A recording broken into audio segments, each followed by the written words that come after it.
Hey everybody, Mr. Edwards here. I just wanted to take a minute and I noticed that since we started school this year and we talked about like class expectations and everything, I wanted to remind you all of how to fill out the grade update request form. Okay, so anytime you're absent or you have a late or a missing assignment, you need to go into Schoology and you need to choose um, My Course, and you're going to fill out the grade update request form. So once you get into the course, you'll notice if you scroll down, you can see where it says grade update request form. All right.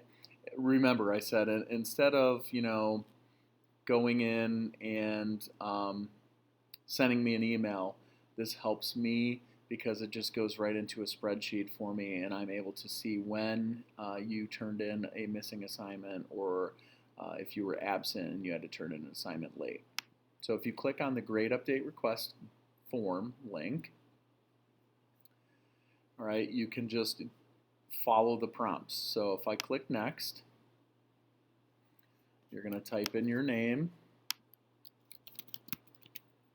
all right, first name and last name. You're going to choose the period that you have me, so I'm just going to choose one option just for the sake of what we're doing.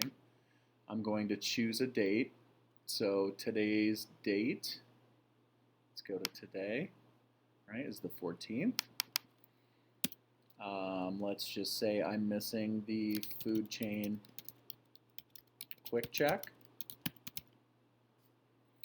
and I was late.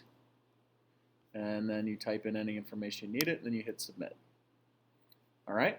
So again, just want to reiterate to you guys, please make sure that you are going in and you are filling out the grade update request form and not sending me an email. Because what that does is that form will come to me in this response sheet. I will see a timestamp, a date stamp, your period, and then I can sort that and grade those weekly for those missing assignments. If you have any questions, don't hesitate to ask me in class.